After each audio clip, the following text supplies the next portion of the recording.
Peace, peace, peace. Shalom, shalom. Shalom. Assalamu alaikum. And welcome to another day to labor in the vineyard of the Most High. With your brother. Another day to get in the Word. To see what the Most High got to serve. And the Most High is pulling us back to the light. That's where we're going. All of the teachings that's coming forth right now is about self-realization. That's the direction we're going to. Self-realization. Which the religions pulled us away from. So we retracing our roots, going back to our ancient ways. That's why we gotta let go of the teachings of the churches and the camps. All right? Even the Hebrew Israelite doctrine. We gotta move on past that. Before that. Because what we done showed, Kemet and India was the two lands that we infiltrated when we left Atlantis and Lemuria. Alright?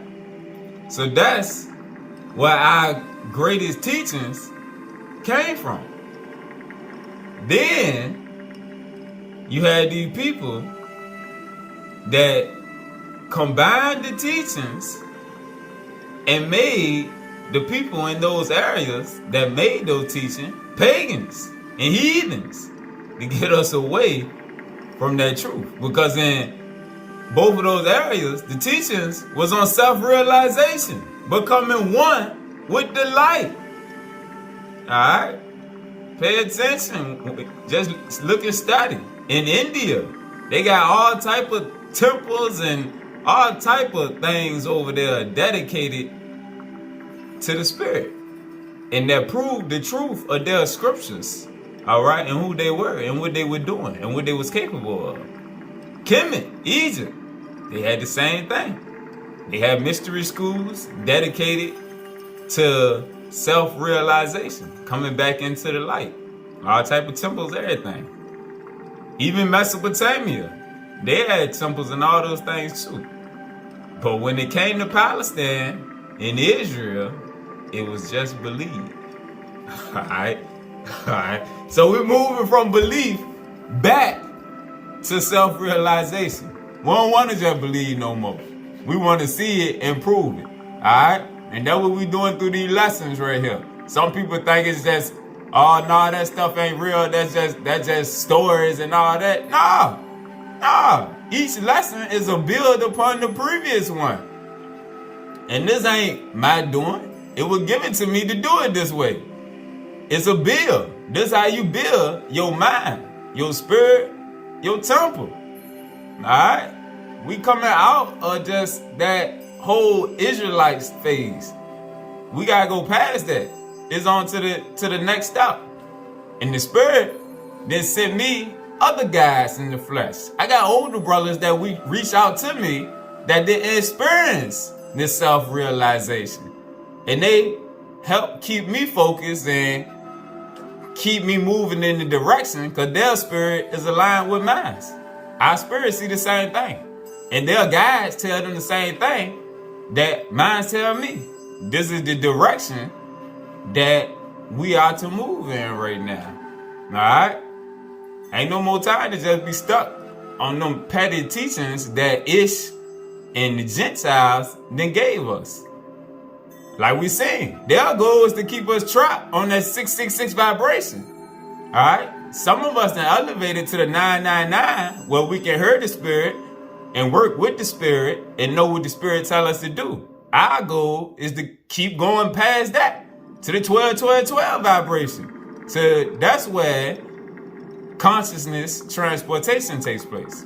Alright? And we're going to see in this lesson that Osiris, Ausar, that's what it started with. He was the original King of Kings, Lord of Lords. All right? Before they gave us the story about Jesus, which Yahshua, he was just a brother that had the same abilities that Ausar had, all right, in his time that he came. And he came to teach it as a refresher, all right? But thousands of years before Yahshua came, Ausar came, all right? And to kill another one of the lies that Ish and the Gentiles then told us, they teach us that Abraham taught the Egyptians. That's not true, all right?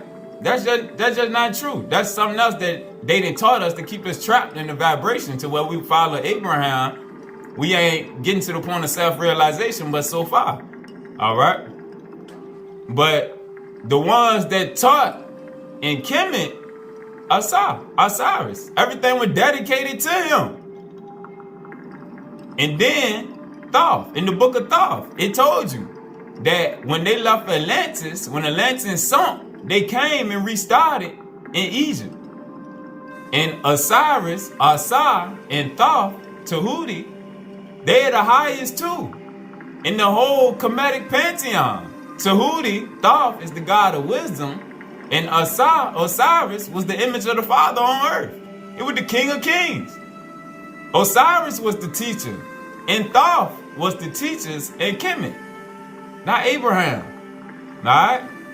But they was the teachers in the first Kemet, the original Kemet that was ran by us. All right? By the time that the others took over, it was on the decline.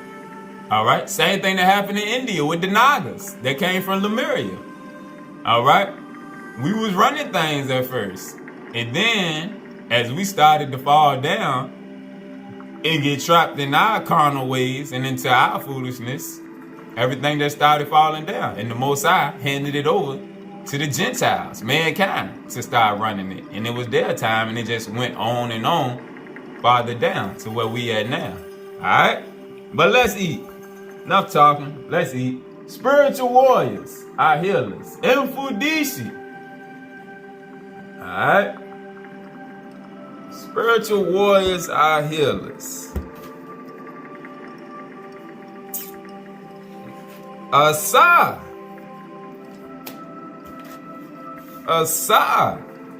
also known as Osiris. Let's read about this brother here. Alright? And before the entities, I told you I used to be studying Kemet, because when I seen, after Islam, when I got into Kemet and started learning about Osiris, I was like, oh man, that's God right there. Oh man, I started learning this stuff, and that's when me and the Hebrew brothers would get into it, because I'd be like, everything Jesus did, he did it first. Alright? But then, for the sake of understanding, I understood why they sent me to study more of the Hebrew teachers who would not, because now I can go in there too. Alright? And lead others back into the light. The way they set things up is wonderful when you can sit back and work with them and just roll with it. Everything is about understanding. Above all things, get understanding. Ausar is the ruler of eternity, the nab of everlastingness, nab of nature, leader in front of the mighty bull of the Ament. All right. According to the ancient Kemetic African spiritual system, Ausar came to earth in human form to teach man the way. Ausar came to earth in human form to teach man the way, the truth. He is the bringer of civilization to Kemet.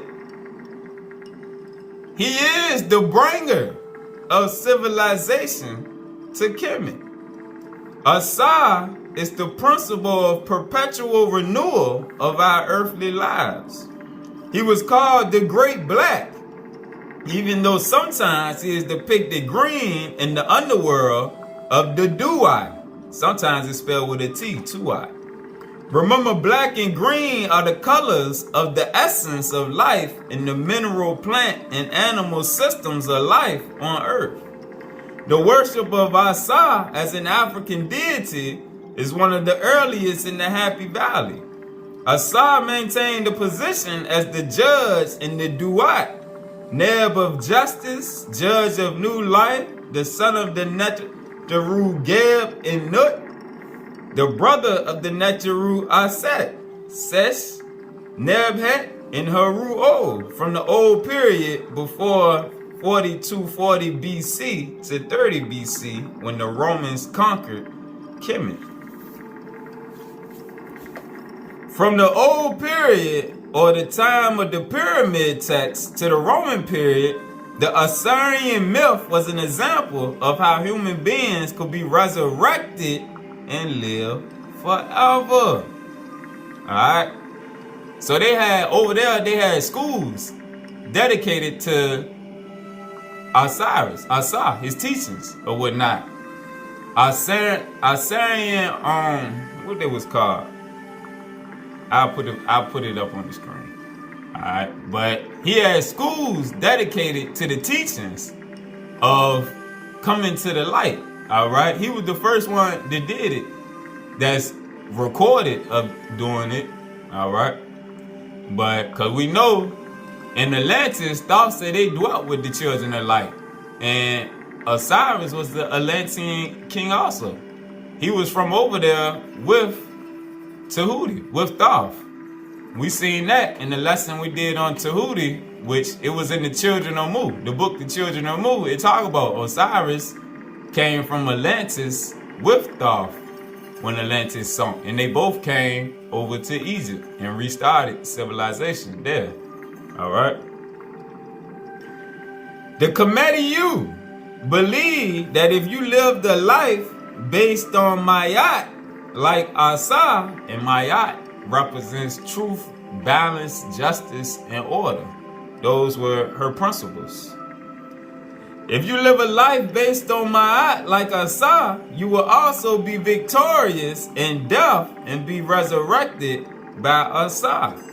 In every funeral inscription, the deceased was identified with Ausar during the funeral ritual. Alright, we're going to see that when we go into the Book of the Dead, or the Book of Coming Forth by Light. It's called the Osiris Ani. Alright? In Kemetic art, Ausar is usually portrayed as a mummy, wearing a band and with the white crown upon his head, and the manat, an amulet associated with virility and fecundity, hanging around his neck. He sometimes appears as the Jed pillar, symbol of strength and stability in life, and renewed power after death. Variant spellings are Wasar, Asa, Asa, or the Greek form of Osiris of Osiris. Alright, so Osiris is the Greek name. Just like Horus is a Greek name, just like Hermes was the Greek name, Thoth was a Greek name. Alright. Ausar is the elder of the ancient ones.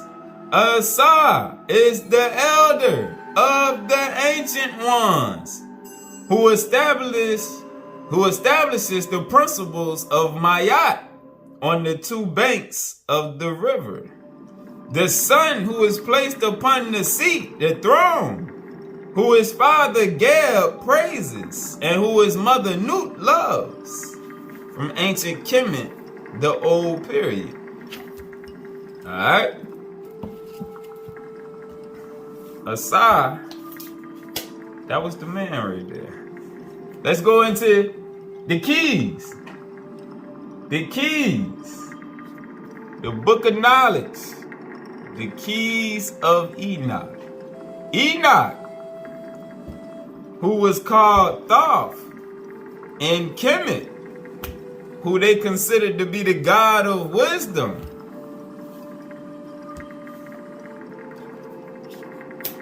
Ausar and Tahuti, Thoth, they were the main teachers that elevated that kingdom. the original Kemet Empire. Alright? Now let's go to the back to the definition of Osiris. The Lord Creator. The Lord Creator from Orion.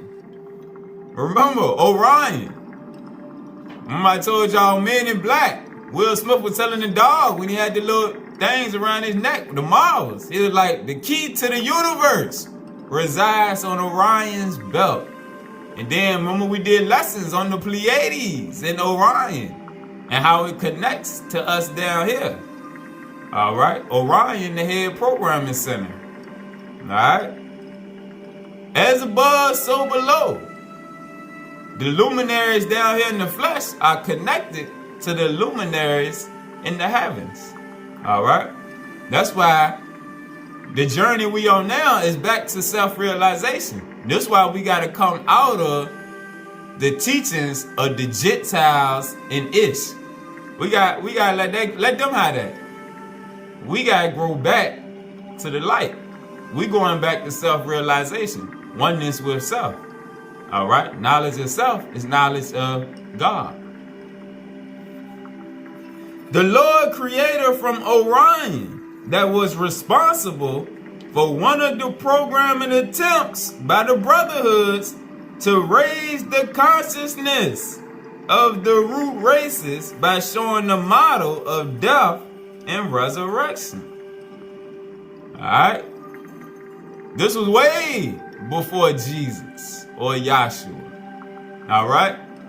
And now they the ones that came and they tried to throw that in our face like he was the first one that did it. And that's why they demonized these other areas.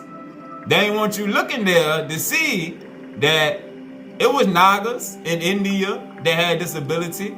We read it in the writings of Krishna. All right? And it was ones in Kemet that had this ability. We're gonna get an example out of the Cobra in a few minutes. All right? But we had these abilities. All right? It's not nothing new that Yahweh Shai only did. Nah, we been had these powers. He learned it from other ones. All right?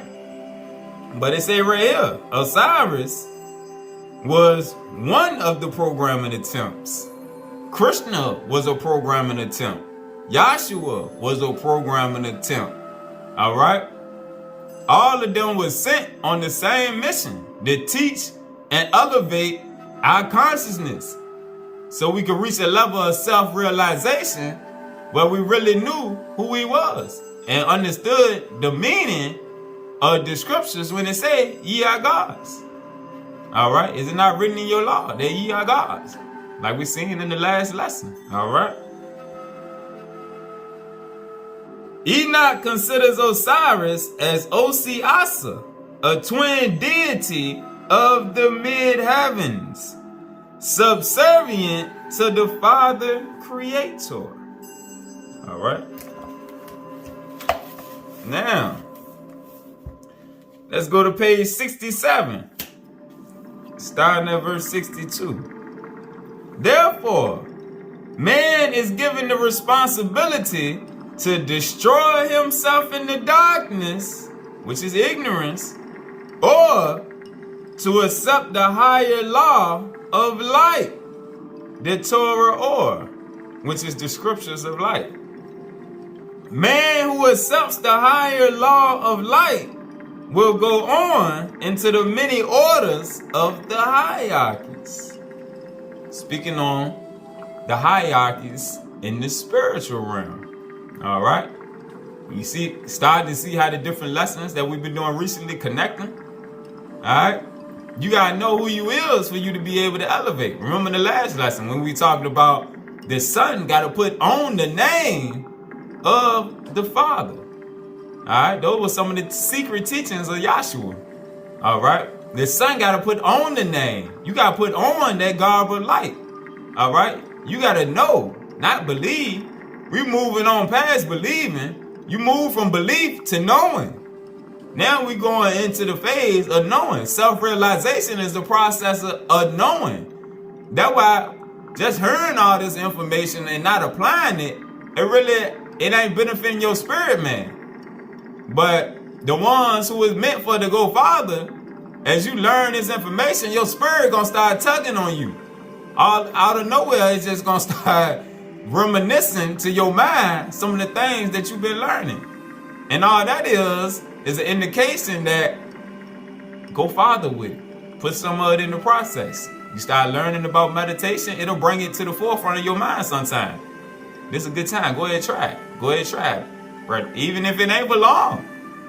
You can start out 30 seconds, a minute, 2 minutes. It ain't gotta be for long. It's just getting familiar with the process. And in time, it'll start to grow. All right? But you just your spirit man just wants you to nurture some of the seeds that you're receiving at this time sometime. And that's why they'll pull on us. Experiment with this right here. Experiment with that right there. All right? 64. When man was cut off from the hierarchy, speaking on the light, the sciences of the earth were likewise cut off from the master blueprint, because the master teachers became mentally docile. All right? When the light was took from us, the light was took from the plan of the earth. All right? Like I say, the sciences of the earth were likewise cut off from the master blueprint. All right? But that was all a part of the phase, like we read in the scriptures. All right? It was meant to go that direction so that we could get built back up better than we was before. But we had to go into a new aspect of learning to get built back up. Again, when man was cut off from the hierarchies of light, the sciences of the earth were likewise cut off from the master plan, the master blueprint, dividing the language of light and gravitational waves from the vibratory channels of man. Thus, the spiritualists or the faithists began to use the meta sciences, the half-life vibration of Metatron. The ancient Egyptian scientists once used the word on, the place where light transfiguration redeemed the body of Osiris.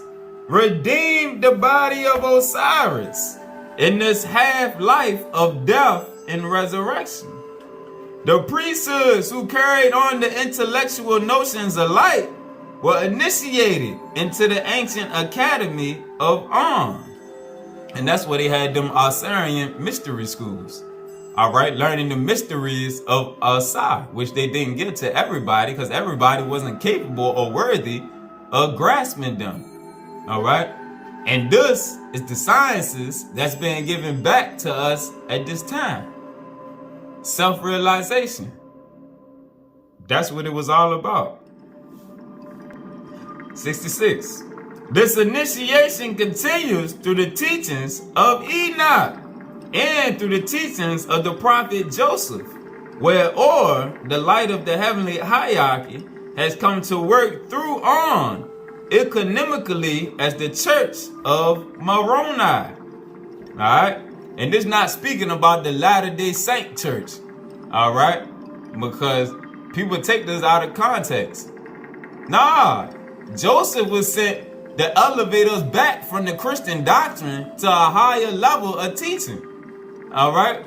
And like it said, he got killed by the Gentiles, and what they did, they took his teachings and dumbed them down. The same way they've been doing with the Christian teachings. The same way the teachings of Yahshua, they separated the teachings that take you farther from the basic teachings.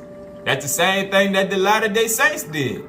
They came out with the regular Book of Mormon, but they hid some of the elevated teachings that he had. All right? That take you farther. But he came doing the same work, the same mission. They take you spiritually to a higher level. If we are able to take the knowledge of the Egyptian documents of light and fuse together a pulsating geometry of a thought form with a given color, placing them together on the right vibration of consciousness, then the experience of going into other worlds through the pyramid is revealed. If we are able to take the Eastern documents of light, the teachings of the Nagas, who were the Hindus, the teachings of Kemet, the Eastern documents of light, encode ourselves into the radiations of light, which is self-realization, then we will be able to see the pyramids of light in a field of alignment with the legionnaires of the tack Orion, which exists in the ethereal dimensions.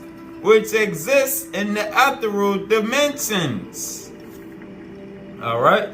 Within the Takla Macon Basin. That's an area over in the east.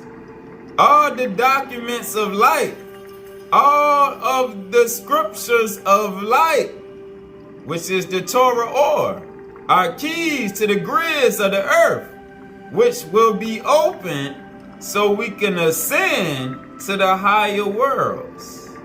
We will have the power to enter into the higher unity of being, which we have lost. That's where we're going back. We're going back up the ladder from 666 to 999 back to 12. That's how you climb the stairway to heaven, right there. All right? The churches want to stay on 666. The camps is cool with staying on 666 and playing with 999. Nah. But the true children of light, they've been commanded. Go from 6 to 9. Get acquainted with 9. Learn to elevate to 12. Alright? And that's why we got to empty out our mind. Purify your mind, which we seen in the last lesson, is how you cleanse your spirit. It cleanses your soul. If your soul, man, still looking like Lonnie saw Charlie Brown with all that dirt and filth covering over him, his light can't shine. So you can't keep growing no farther. When your ego and your pride get in the way, because you think you know what you know, you can't keep growing no farther. When you comfortable with the teachings of Ish, the Jewish people, and how they didn't craftily put that Bible together, and you comfortable with that. You comfortable with just knowing, oh, I'm an Israelite from the tribe of Ephraim, or I'm an Israelite from the tribe of Judah. And you comfortable with that right there. Nah, you ain't gonna be able to go no farther. We past all that. We leaving that behind. We going back to the light. And if that's all you want to hear, camps got plenty of channels dedicated to that. That's all they do. But us, the true spiritual lights, that's why the brotherhood say you got to make a distinction. It's like being a Christian and saying, nah, I'm this type of Christian. I ain't them other Christians. No, y'all all Christians. And it's the same way with the Israelite. Nah, we different Israelites. No. Israelites is Israelites. Christians is Christians. Nah. Go above and beyond. Separate yourself. Separate yourself from them. That's from on high right there. That's how the hierarchy look at. Nah, if you a Christian, you a Christian. Ain't no one Christian different than the other, but so much. Ain't no one Israelite too much different from the other ones. Nah. Grow from Israelite back to the light. A spiritual light.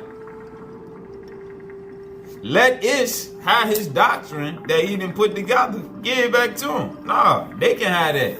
They can be all them code names. Nah, we going back past that. We going back to the light, baby. We elevating. We don't want to play them games with them no more. It's a reason. The greatest trick. It's a reason the Bible is called the greatest story that ever exists. And I used to wonder about that thing. That it's in some of the older Bibles that said it would not. The greatest story ever told. And the more I gained understanding and understood the true definition of crafty counsel, yeah. Why wouldn't you give the greatest spell book ever created out for free. That's pretty obvious right there when you sit and think about it. The greatest spell book that you could ever create, give it out for free. And that's not to say that it ain't truth in it. It is, but it's also hella confusion in it. All right? And manipulation. And as long as you on a carnal 666 vibration, you ain't gonna be able to see through it. All right? It's keys in there, but your spirit man gotta find the keys. The carnal man is gonna get the useless keys that ain't gonna open no doors. All right? Let's keep going. Let's keep eating. Page 75. Starting at verse 15.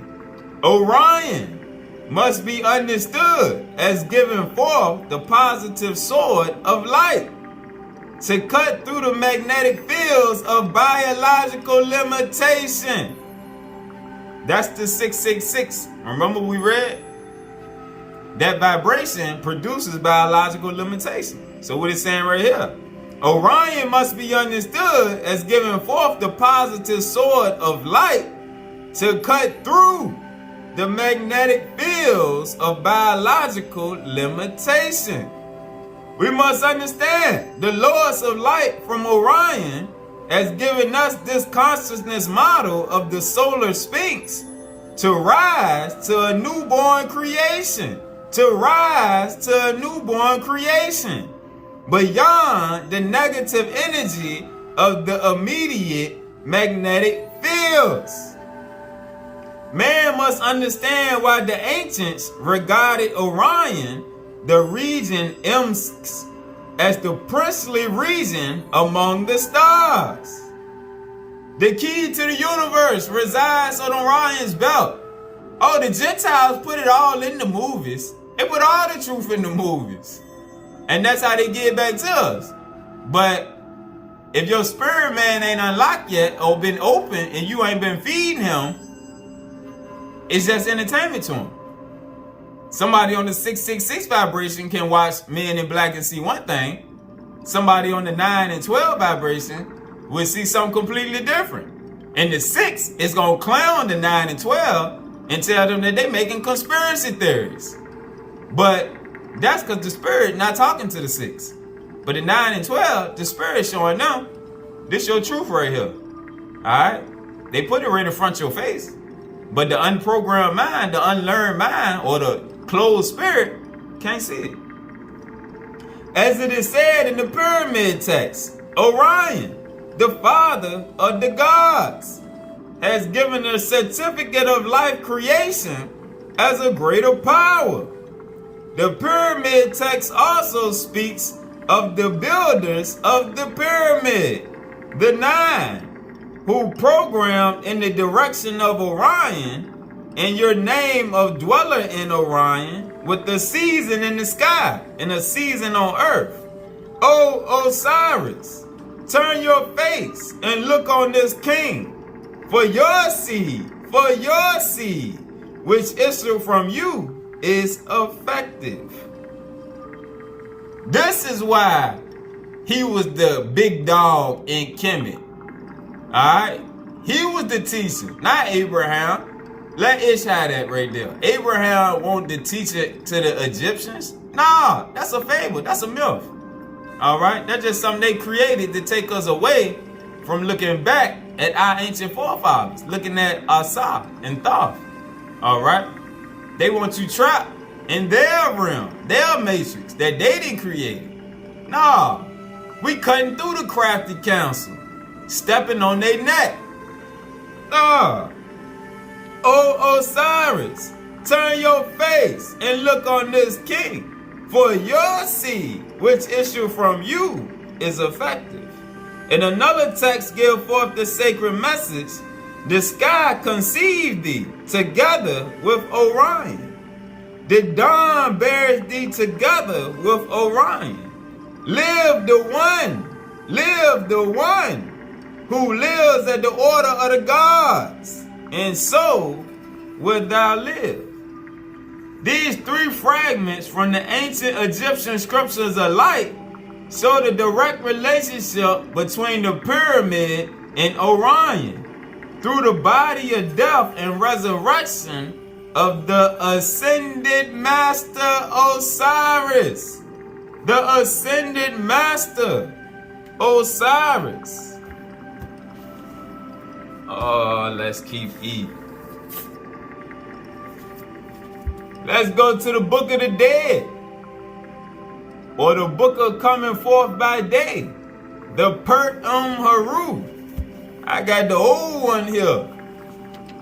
I got the old school one by Wallace Budds. This was some of the newer ones called the Book of Coming Forth by Day.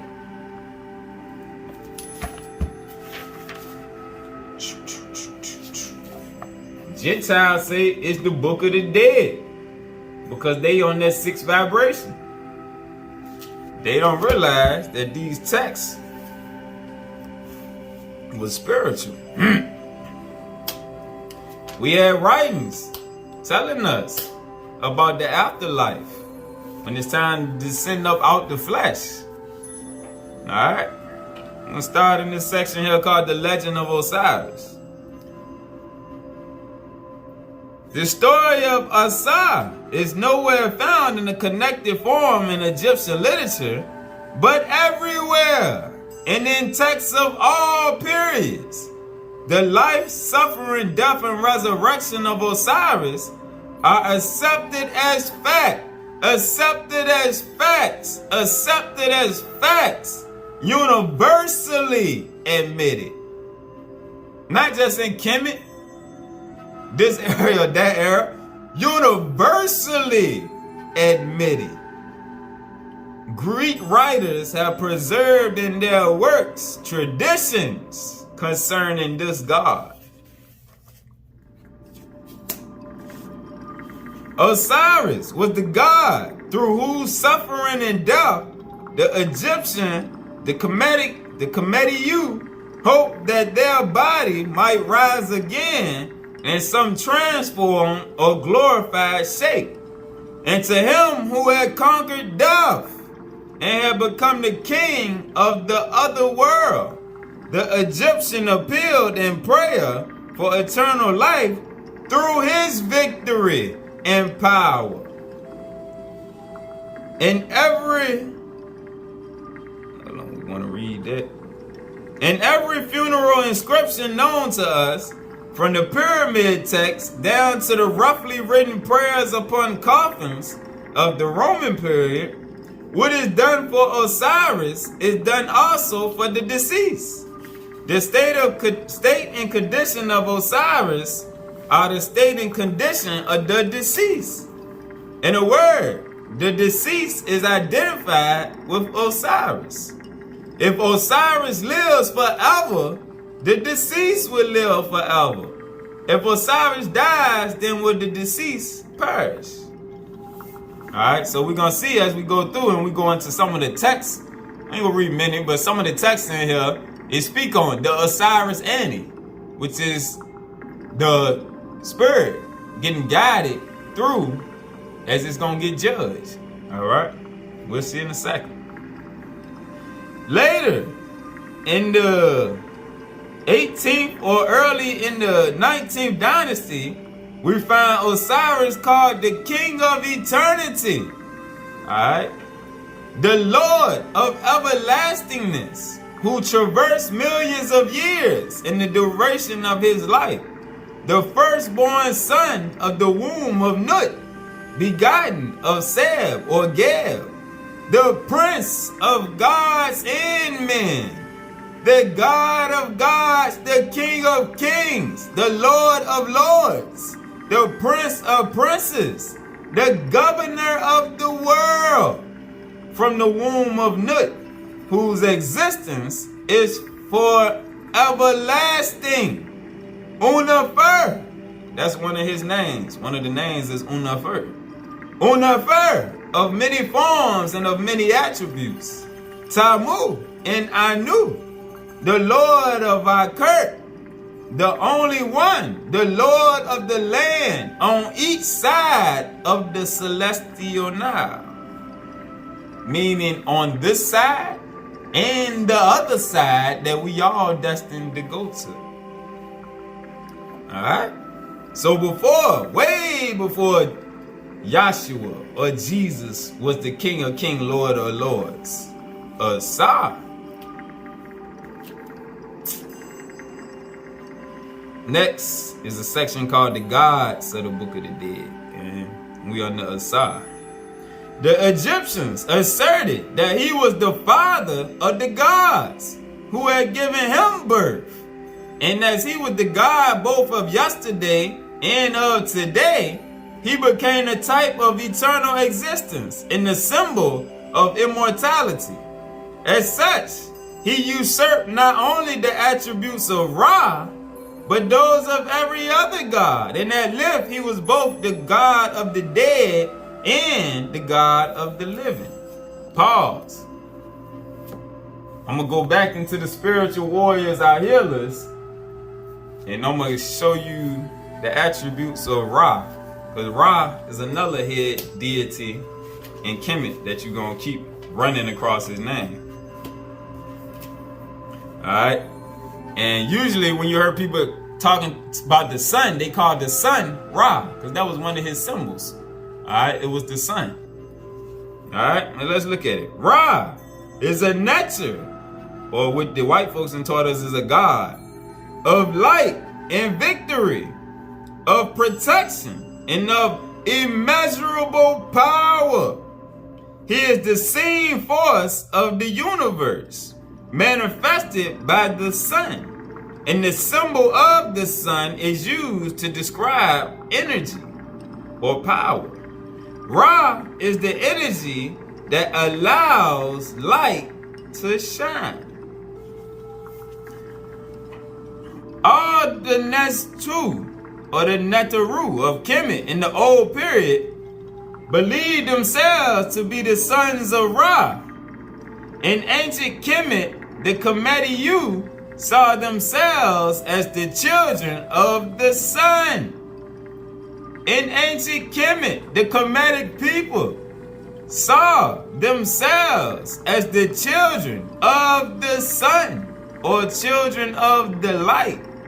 In Kemetic art, Ra is usually portrayed as a hawk-headed man, or sometimes in the form of a hawk. He wears the disk of the sun encircled by a serpent on his head. When he appears in human form, he holds the Ankh, the emblem of life, in his right hand, and a scepter, the emblem of a power, in his left. Alright. So that's Ra. Alright, bet. As judge of the dead, Ausar was believed to exercise functions similar to those attributed to the head god. Alone among all the many gods of Egypt, Ausar was chosen as the type of what the deceased hoped to become. Osiris was chosen as the type of what the deceased hoped to become. When his body having been mummified in the prescribed way, and ceremonies proper to the occasion having been performed, and the prayer said, his glorified body should enter into his presence in the spiritual realm. To him, as Lord of eternity, by which title as judge of the dead, he was commonly addressed. Alright. Now let's go into some of the texts. Alright, this from plate 2. A text called the Hymn to Osiris. Glory be to Osiris Unefer, the great God within Abydos, King of eternity, Lord of the everlasting, who passes through millions of years in his existence. Eldest son of the womb of Nut, engendered by Seb the Erpat, Lord of the crowns of the north and south, Lord of the lofty white crown, as Prince of gods and of men, Prince of gods and men. He have received the crook and the flail and the dignity of his divine fathers. And there's a picture that be floating around the internet with Ausar on one half and Jesus on the other. Because the pictures of Jesus, he always got the crook and the flail. All right.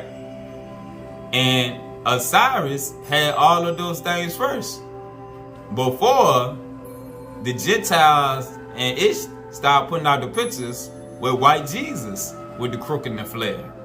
All right. Some call it thy staff and thy rod. But Ausar had it first, and it's written in stone. It's written in stone in Kemet. So the pictures that Ish and the Gentiles put out telling you just believe, and that these other people was pagan and heathens. Nah. We got at this point, we gotta be able to see through all of that deception and trickery and sorcery that they done placed upon our minds. Alright, let's keep going. He endured forever and forever in his name. Unefer. Homage to thee, King of kings, Lord of lords, Prince of princes, who from the womb of Nut has possessed the world and has ruled all lands in Akert, which was just another country that he ruled. Thy body is of gold, thy head is of azure, and emerald light encircles thee. Emerald light encircles thee. Remember the emerald tablets of Thoth? Emerald. Alright, let's go to, this gonna be plate 3, text 30. And now we're gonna see where it describe Annie. Alright, that's the spirit getting sent to judgment. Osiris described Annie, said, my heart, my mother, my heart, my mother, my heart, my coming into being. May there be nothing to resist me at my judgment. May there be no opposition to me from the Shatacha. May there be no parting of thee from me in the presence of him who keepeth the scales. Thou art my car. Thou art my car within my body, which knitteth and strengtheneth my limbs. Alright, when you study the Egyptian teachers on the Ka and the Ba, you get the teaching on the spirit and the soul and the unity within them. Mayest thou come forth to the place of happiness to which I am advancing. May the Shanit, which is the wicked entities, not cause my name to stink, and may no lies be spoken against me in the presence of the God. Thoth, Tahuti, the righteous judge of the great company of the gods who are in the presence of the god Osiris, said, hear ye this judgment. The heart of Osiris having very truth been weighed, and his soul has stood as a witness for him. It have been found true by trial in the great balance. There have not been found any wickedness in him. He have not wasted the offerings in the temples. He have not done harm by his deeds. He have not done harm by his deeds.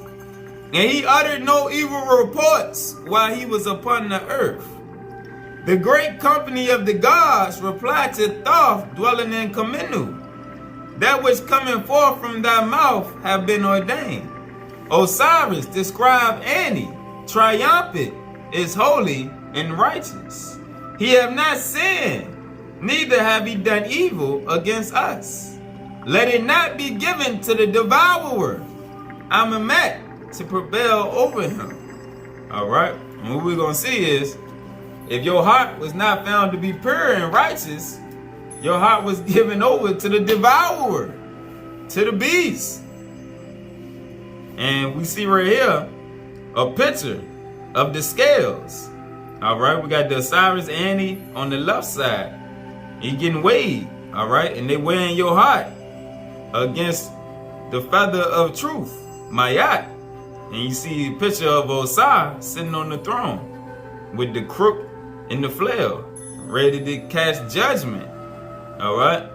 And this picture right here was also written in the tombs, the temples, the pyramids over there.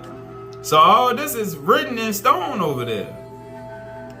The usual title of this chapter is chapter of not allowing the heart of the deceased, the Osiris Ani, to be driven away from him in the underworld. It is an address by the deceased to his own heart, which he calls his ka, or double, within his body. It should be accompanied by a vignette of the trial of the heart, in which the heart is weighed against the dead man himself. In the Ani's papyri, however, it will be observed that the heart is being weighed against the feather of the law, Mayat. All right? So you being judged on truth, justice, and balance in order. All right? Everyone's heart gets weighed in time.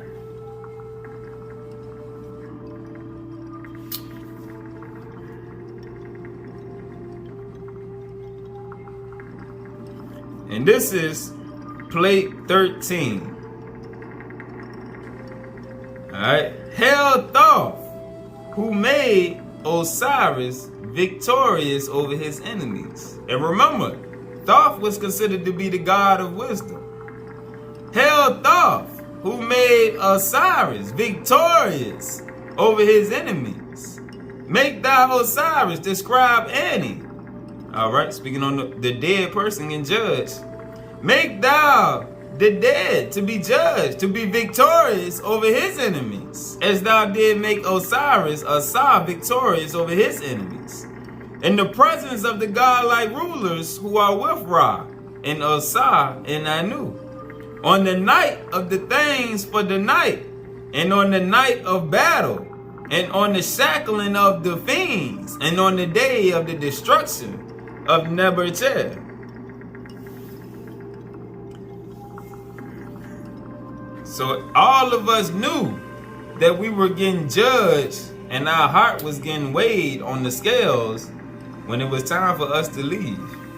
And this is why Osiris, they all loved him in that area, because he told them what was up, what was going to happen. All right?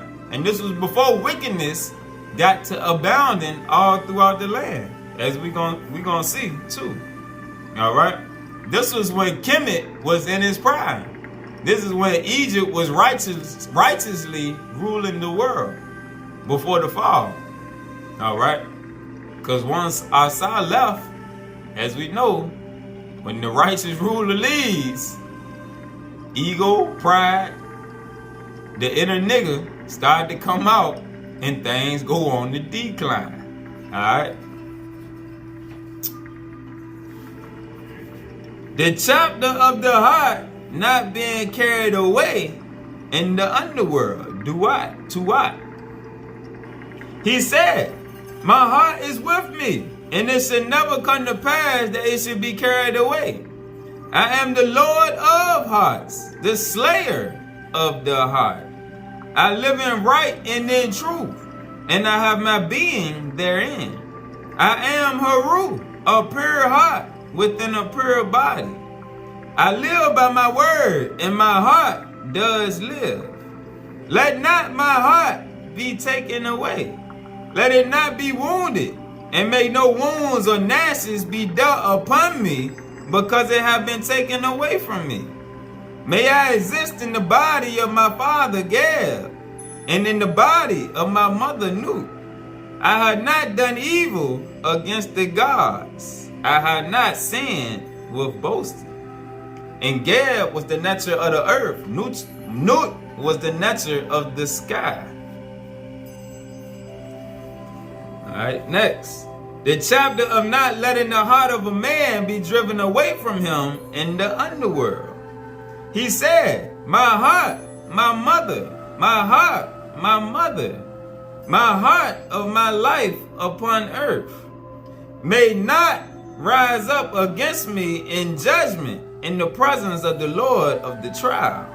May nothing rise up against me in the judgment in the presence of the Lord of the trial.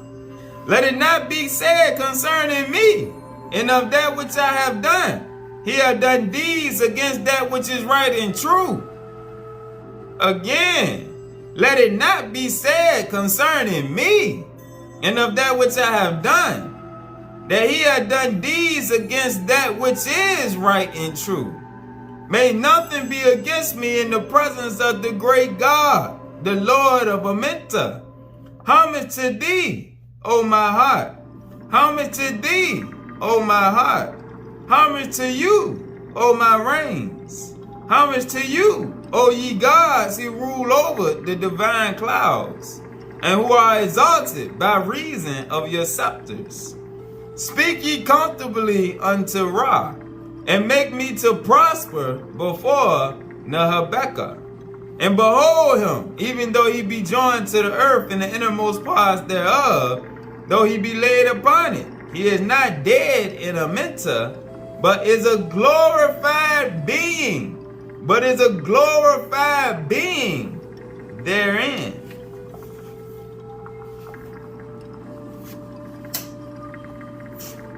The chapter of not dying a second time in the underworld, said Osiris Ani.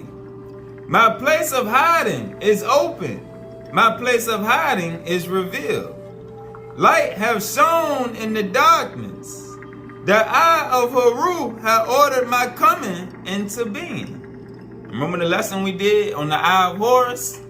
Alright, and how the eye of Horus, when you are ready and you are elevated, the ones in the brotherhood of light in the spiritual realm will put this eye upon your spirit so they can start to infuse you with more light and guide you farther into the truth and into knowledge. Alright, so it say right here, the eye of Horus have ordered my coming into being, and the God Aput hath nursed me. I have hidden myself with you, O ye stars that never set. I have hidden myself with the light, and with the stars that never set, the luminaries above. I hide myself with you as a luminary below. My brow is like unto that of Ra. My face is open. My heart is upon his throne. I utter words and I know. I utter words and I know.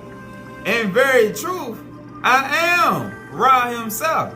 I am not treated with scorn, and violence is not done unto me. Thy father, the son of Nut, live for thee. Speaking on Osiris.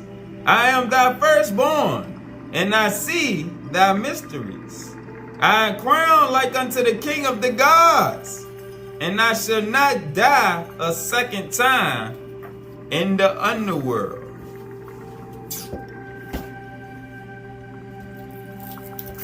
Let's keep eating.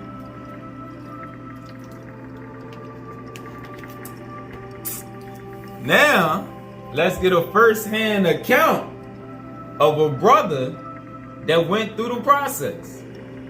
Alright? In the Koran, you got texts from ancient Kemet, you got texts from the Druids, and you got texts from the Celtics or the Celts, alright, which was all us at one time. Alright? And this one right here is from Kemet. And the brother gonna show us how he actually went through the process of coming out the body, going into the light, and coming back. Alright? Page 155. From the book of the Sons of Fire, chapter 2, the Hisbasti. These things must not be entrusted to common folk, neither must they be degraded by disclosing them to such as will profane them. They were once reserved for those who were exalted in wisdom and virtue, In those days of Haraminta, mouth of God on earth, they were hidden from those in high places. This is one among the lesser mysteries, the ritual of the twice born. It is a ceremony to regain spiritual vigor and to restore spiritual power, whereby a chosen one dies and rises again. A chosen one dies and rises again. Thousands of years before Jesus. It wasn't just Osiris, he came to pave the way and to teach how to do it.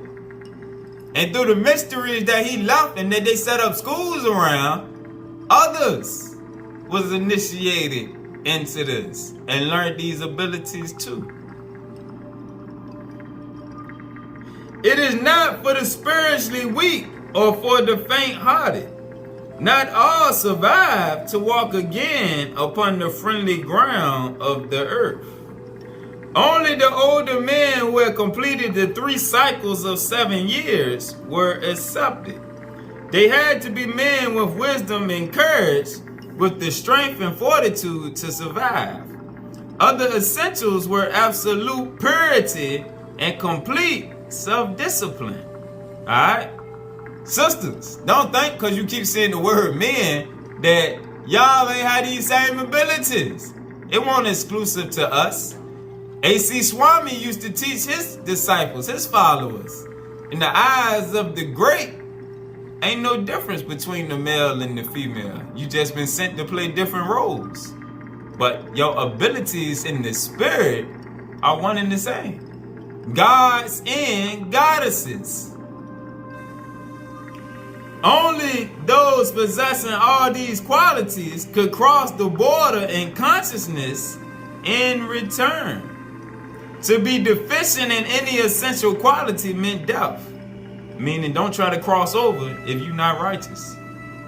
The tree of life has many branches, and that which is initiation bears the best fruit. It is about this that your brother writes. It began in that faraway glorious period, before the days of wickedness, which caused men to walk in darkness, in the days when they walked in the light of truth. Down to verse 6. Later, it came about that the hidden places had to be farther secured, and only men long established in goodness could enter them. Those in high places and those with power shirked the austerities and dangers demanded, and thereby they cut themselves off from the light of truth. This is why Jesus talked about it's hard for a rich man to reach the kingdom. All right, the kingdom comes with self-realization. The kings and governors who ruled in Egypt during all the many long generations of twilight and darkness were born to weakness of the flesh. Seeing only through earthly eyes, they lacked the clear guidance of revelation and knowledge. The seraph egg remains. It will give up its secrets on the distant day when hatched under the breast of understanding. Then it will open its eyes, unfold and spread its wings to reveal the light of truth.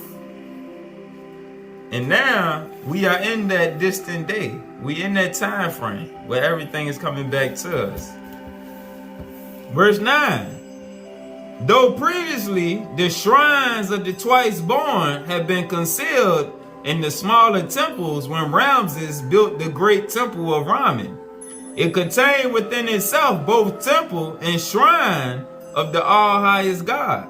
Also, there were caverns of initiation underneath. Verse 11. Behind the secret place in the temple, behind the place of flame, was the thrice hidden door, and this led down to the chambers of darkness, which were before the caverns of initiation. Before the first chamber of darkness, there was an antechamber containing a small lamp and light.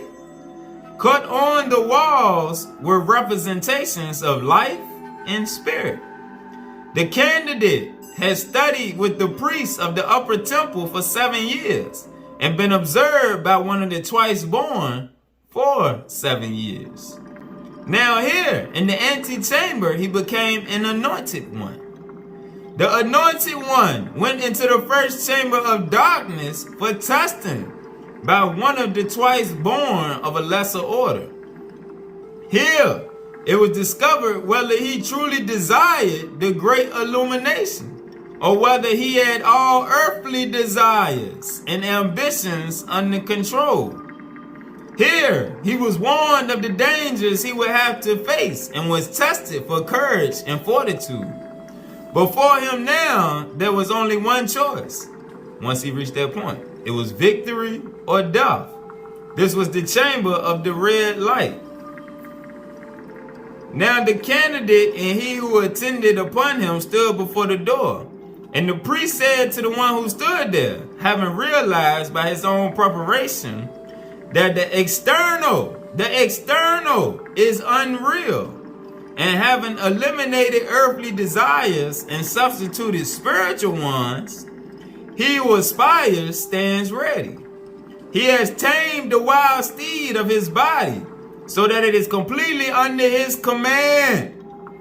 He has awakened the man within the man, speaking on the spirit man, and the eyes of inner vision are open.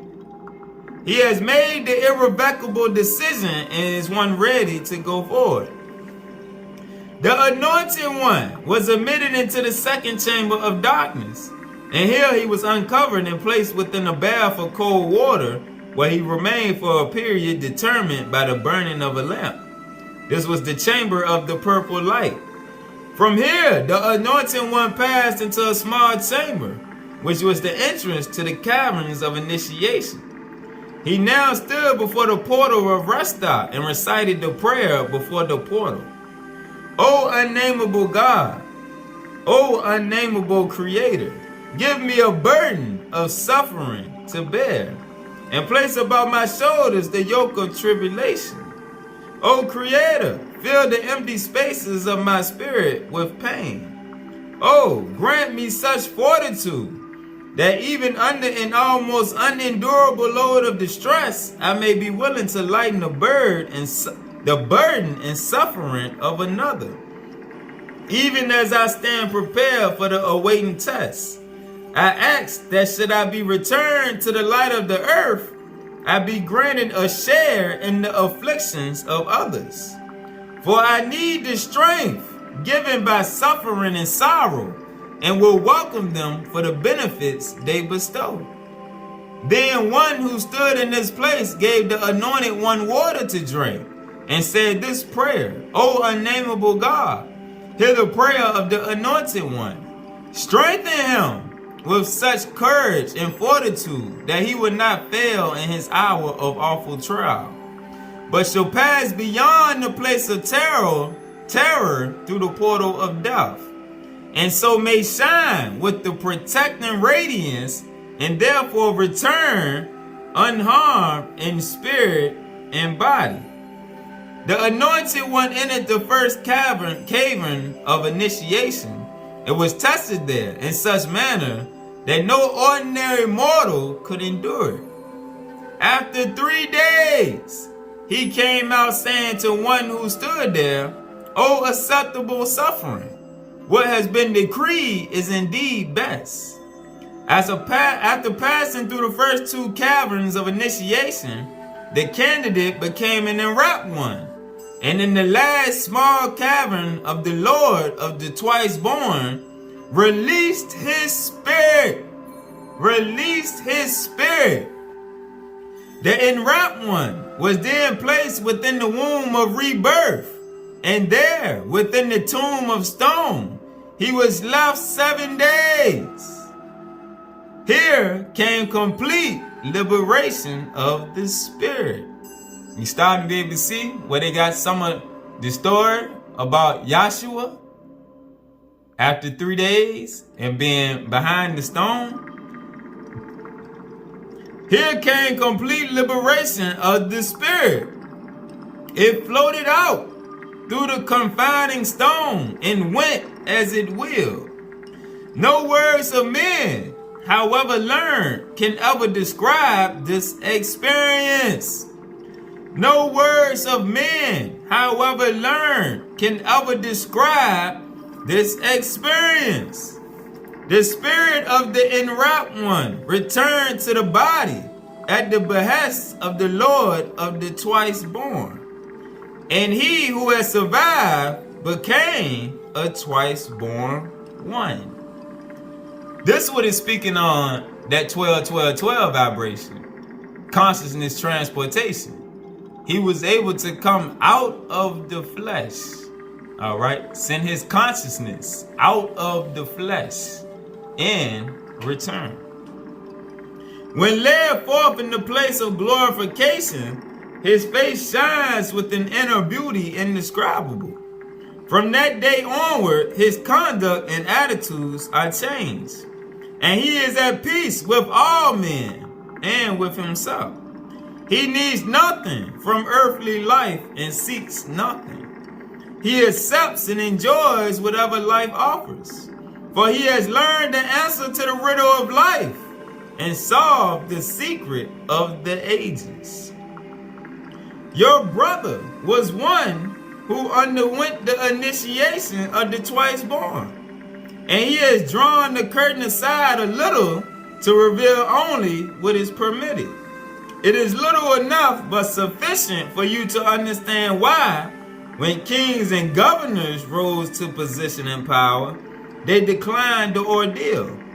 It is understandable, for the final ordeal brought earthly life as close as possible to extinction without complete severance of the spiritual umbilical cord. Before this went more than 20 years arduous preparation. Yet long and terrible though it was, the time and austerity did not exceed the necessary limits by even one jot. In sorrow, your brother must say that it was not an ordeal required to obtain something man has never possessed. In sorrow, your brother must say that it was not an ordeal required to obtain something man has never possessed. It was to regain something he had lost. It was, however hard it may seem, the lowest price payable for the secret of the ages.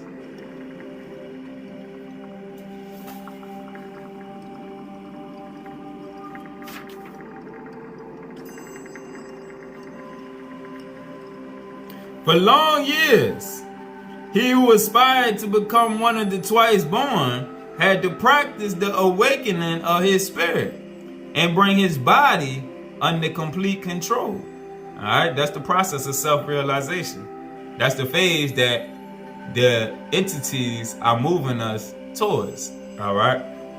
For long years, he who aspired to become one of the twice born had to practice the awakening of his spirit and bringing his body under complete control. All right, so that's what we're doing now. Not speaking on going through the initiation, getting dumped in the ice and all that. Nah. We speaking on just learn to override your flesh, whereas you walking more so in the spirit, where you got control over your flesh. The lust of your flesh don't affect you like they once did. All right, that's the process of self-realization, because the real self is the spirit man. All right, so as we learn to gain more control over our flesh, our spirit man started to increase. And that's when the brotherhood is able to start working with us more and more and giving us directions, instruction, wisdom, understanding, elevating us higher and higher on that 9 vibration. All right. The first thing to overcome was met long before any threshold was approached. It was something which lurked in the uncontrollable thoughts of men. The frightening experiences during the years of preparation had to be modified and their effect channeled off. Otherwise, the awakening spirit would have been completely overwhelmed. As the material body of man cannot come too close to a blazing fire, so cannot the spirit approach too closely to the sphere of divinity. Having arisen from the womb of rebirth, the spirit is completely free from any doubt about the immortality of man. Can a man doubt the source of sunlight when he can see the sun arising in glory before his eyes? Having joined the twice born, each man has a choice. He can go on to higher development within the realms of light, like we read in the keys a little bit ago, or he can remain to help others. Your brother chose to remain. The wisdom of the twice born has spread to every corner of the earth. Remember in the Bible, it say, I'm going to send y'all, the Israelites, to the four corners of the earth. And remember the keys of Israel, the keys of Enoch, it teaches the Israelites is the star seeds. Alright, the Bible is coded for the star seeds. The star seeds were sent to the four corners of the earth. Alright. Atlantis, Central America, and Lemuria. Alright, everything started over here and went that direction. Alright, and that's how the star seed was spread out all around. We went and civilized all those lands over there and introduced systems like the Nagas did in India, like the Atlanteans did in Kemet, to initiate that side into the orders of light. Alright? The wisdom of the twice born was spread to every corner of the earth, and caverns of initiation are open everywhere. But increasingly, through the years, men have declined to undergo the austerities and trials essential to bring them into the clear light of truth. Therefore, the places of initiation decay and their secrets are lost. Men grope in the dark and try to open the door to which they have no key.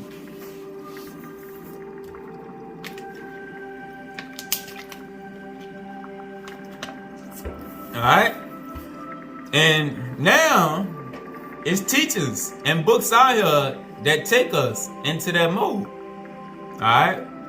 One of the ones that reached out to me told me about Kriya Yoga. Alright? Kriya Yoga. Kriya Yoga is one of the elevated techniques of using meditation and controlling the breath to get you to that next level. Alright? This is why the Hebrews in the churches teach that yoga and meditation is evil. Ish in the Gentiles, through their crafty counsel, has set to keep us on that sixth vibration. All of our spiritual systems, like we read in the teachings of Krishna, meditation puts you in oneness with the spirit.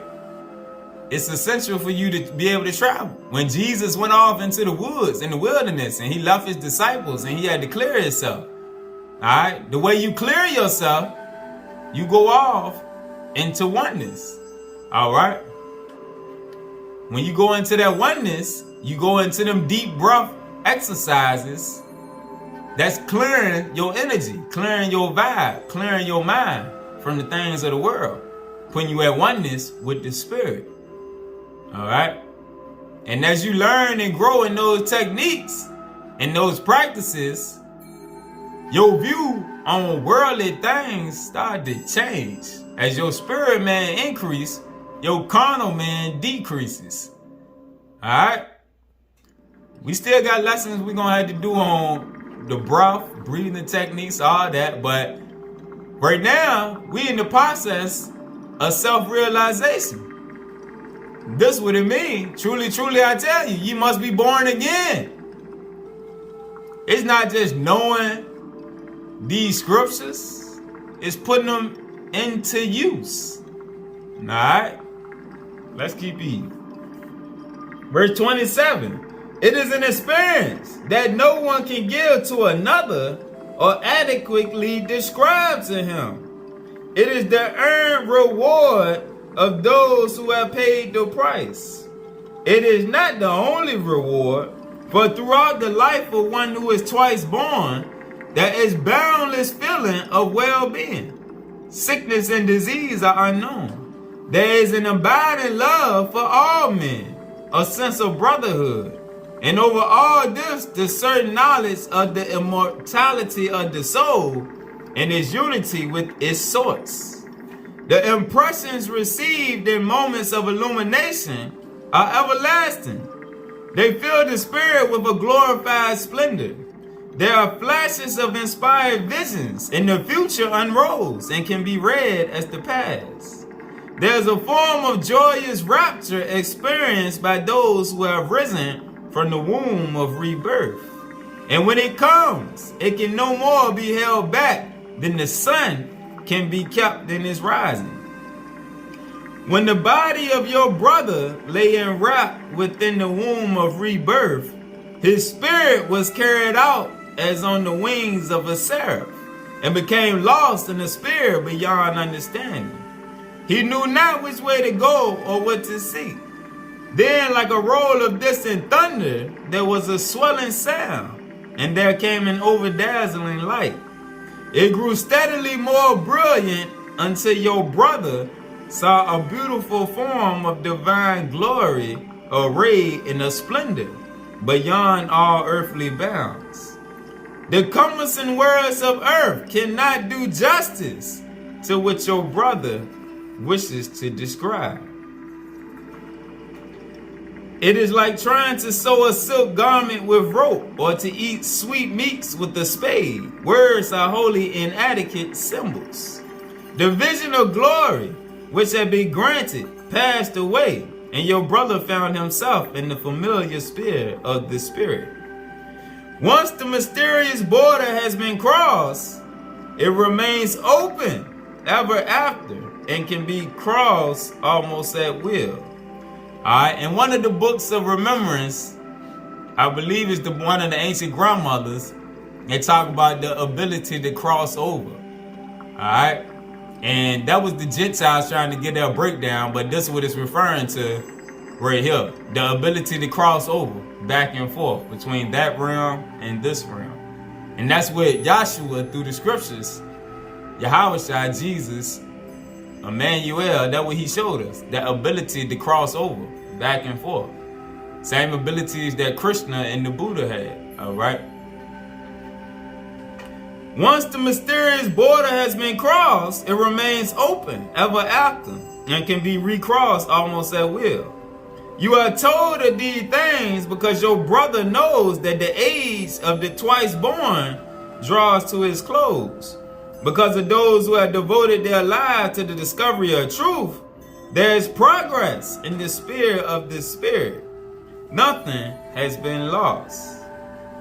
Alright, and you see where it say the age of the twice born draws to its close? Because remember at the beginning he said that was before the time of darkness came. Alright, so it's like going from the golden age on downward. Alright, now we coming back from the bottom of the bottom, and we growing back upward to where we growing back into the age of the twice born. The age of self-realization is coming back. But those who on that 6 vibration, that 666 consciousness, they not going to be able to grow back into that. That's why in Esdras it say, this world is made for the many, but the world to come is for the few. That's the world of the twice born. Those who are able to come off of that lower consciousness, that fallen consciousness, that 666 earthbound vibration. And when you're able to rise up to that 9, you can go to that 12. Alright? Because of those who have devoted their lives to the discovery of truth, there is progress in the sphere of the spirit. Nothing has been lost. Nothing has been in vain. The great gates are still closed, but they are no longer bolted. Now they will open at a knock. The road is better marked and the way more clearly indicated.